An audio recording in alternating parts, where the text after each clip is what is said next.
Here is the video solution to the practice problem. An automobile battery manufacturer claims that its mid-grade battery has a mean life of 50 months with a standard deviation of 6 months. Suppose the distribution of battery lives of this particular brand is approximately normal. Find the probability that the mean of a random sample of 36 such batteries will be less than 48 months. So we've been given a lot of information in this problem. Let's see if we can try to catalog it and organize it. As I read over the problem, one of the first things I see is a mean life of 50 months. I'm going to treat this as our population mean, as this is what we typically know about this brand of battery. Goes on to say that the standard deviation is 6 months. That means my population standard deviation is 6. Goes on to say, suppose a distribution of this particular brand is approximately normal. Find the probability that the mean of a random sample of 36 such batteries will be less than 48 months.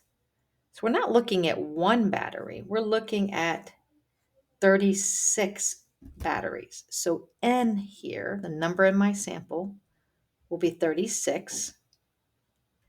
And the overall probability question is wondering and trying to quantify what that probability will be if the mean of these 36 batteries, so that's a sample mean because it's the mean of the sample, is less than 48.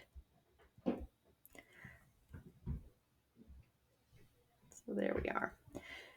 So I have all the pieces of information that were given to me in the problem, and I recognize that this is not just a straight normal distribution problem. This is going to be a sampling distribution problem. So the first thing I need to do is to compute the standard deviation for the sampling means. And that looks like this. This would be the formula. Now, I'm lucky. All of this information was given to us. So we're going to put our population standard deviation on top and divide that by the square root of 36. So in the end, that's 6 divided by 6. So the standard deviation we're going to use in this problem to solve for the probability will be 1.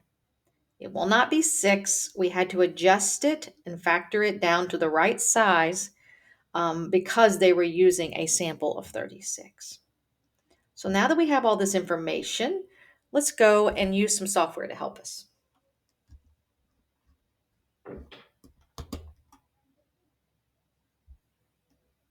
Here we are in our Guru, and you're going to open up the pane on the left that's probability simulation. Click on the drop-down box, choose probability calculator, and continuous.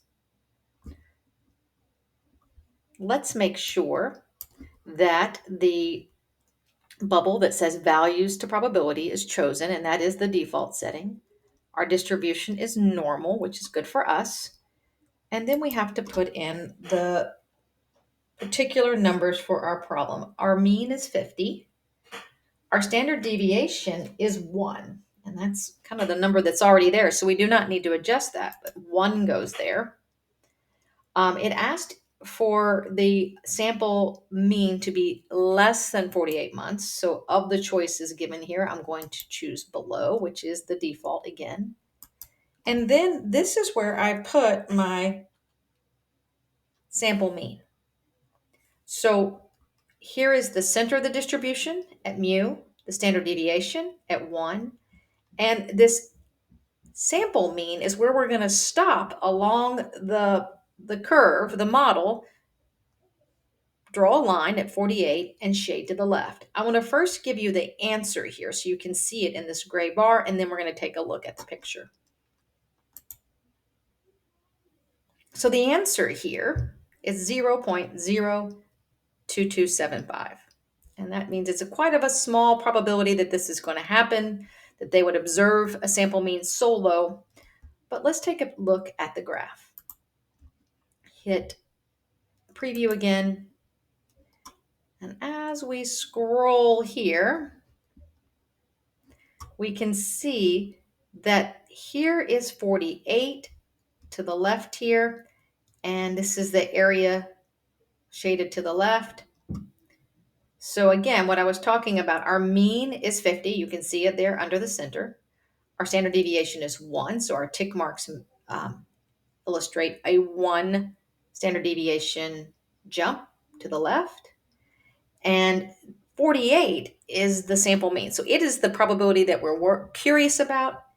It will stop there, draw a vertical line, and shade one side or the other, which corresponds to why we put 48 here in this box. It is the number we would like to know the probability either less or greater than. So that's why 48 occupies that box. I hope this was helpful, and you're learning about the sampling distribution of means.